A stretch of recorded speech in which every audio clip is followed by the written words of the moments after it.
Alright, my good people, now welcome back again to Anointed Lady TV. Like this now, me don't call your screen, me don't call your domot with another breaking news, with another legit intel on the things and things wey dey go on for inside the nation Nigeria. The koko now be say the Labour Party their presidential candidates for inside the 2023 general election wey be Mr. Peter Obi, he na last don come outside come put mouth for the matter. He na don come outside come talk out against the accidental bombing of Sokoto villages by the Nigerian military on the 25th day of December wey be Christmas day for inside this year 2024. I no be lie, my good people. You see this error by the Nigerian military, you see this tragic incident, the thing na don give 10 innocent country people unexpected RIP, and e con even injure 6 others for inside the villages of Rumtawa and Gidansama for inside Silame local government area. Now Mr. Peter Obi of the Labour Party don come outside now come dey express his deep pain and sympathy for the families and communities wey dey affected by the tragedy. And he na come dey emphasize, he na come dey talk plenty about the need for the military to ensure perfect precision, make dem make sure say they are very much accurate in launching targeted strikes on criminal strongholds to avoid further waste of innocent lives.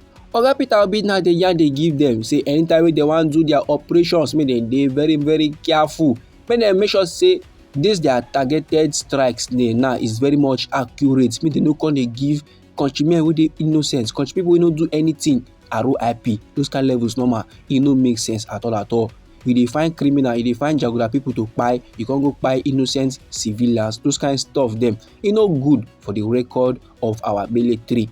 The former Anambra State Governor con still dey acknowledge the resilience and firm efforts of the military in stamping out criminal elements wey dey terrorize the nation.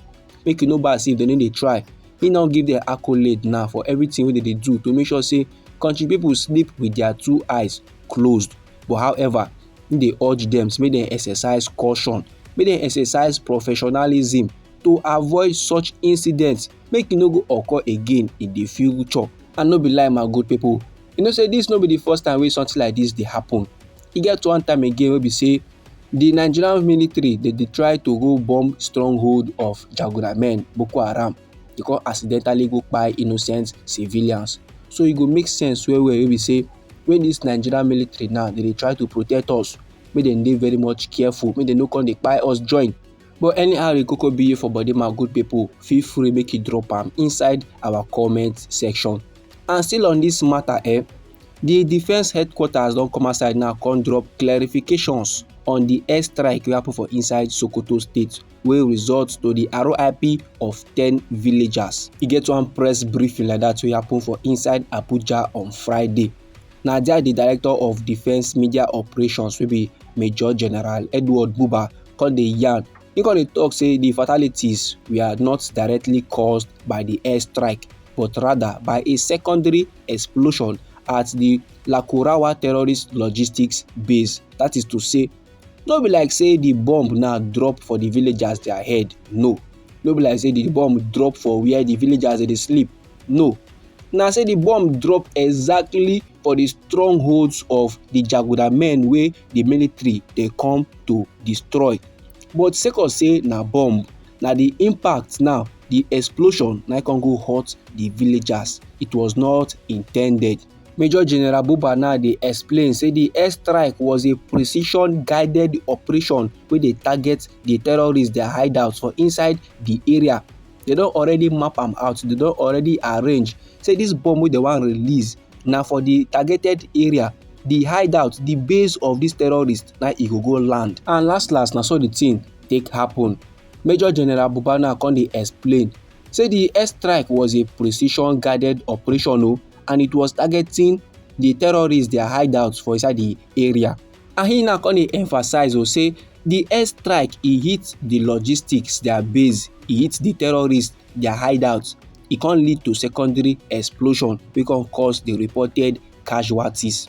So make you know bad say if the military dem misfire, or as they fly above the villagers their house, the bomb just can't drop. No be say it dey happen. The defense headquarters constantly clarify, because they yarn say the terrorist logistics base bin dey house dangerous materials, that is to say e get some kind materials wey bin dey for the terrorists their base wey come make as the bomb hit their base e come turn another thing. E come create secondary explosion, another secondary explosion, so na come give the RIP to the 10 villagers. And no be like say this operation wey dem carry out so dey just do am just like that. No, dem prepare wella for the operation. The military dey yarn say dem conduct sustained intelligence, dey conduct surveillance over an ex ten ded period of time to confirm say yes, terrorists dey for the environment, terrorists dey for the area. Then after dem don torchlight the environment proper, after dem don investigate to see am say yes, jaguda men dey this environment, dem come carry out a joint effort operation.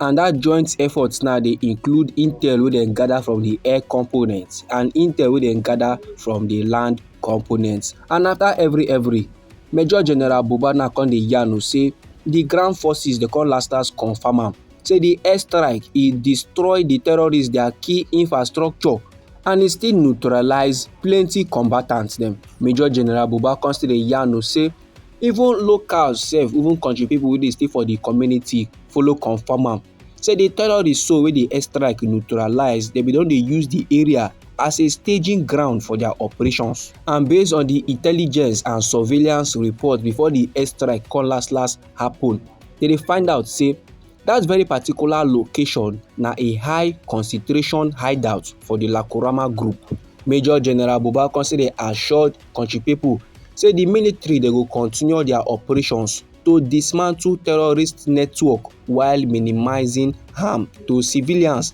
and their communities. And e come still dey let country people dey know say the primary objective of this their operation so was very much achieved, mission accomplished, and the impact on surrounding villages was minimal. So after every good people, country people now come dey talk their mind for this incident, for this tragic incident wey happen for inside Sokoto. And in summary, many country people dey give accolade to the military for making sure that this our green country Nigeria is very much safe and secure for the citizens. But however, they dey complain say they no try at all, say they for make sure say this their operations e no give unexpected RIP to civilians.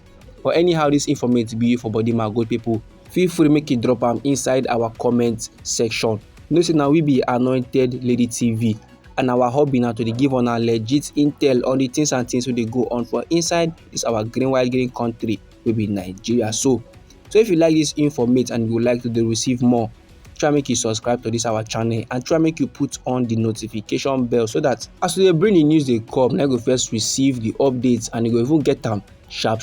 And I dey come your side again with another legit intel for you my good people. Try make you no go anywhere.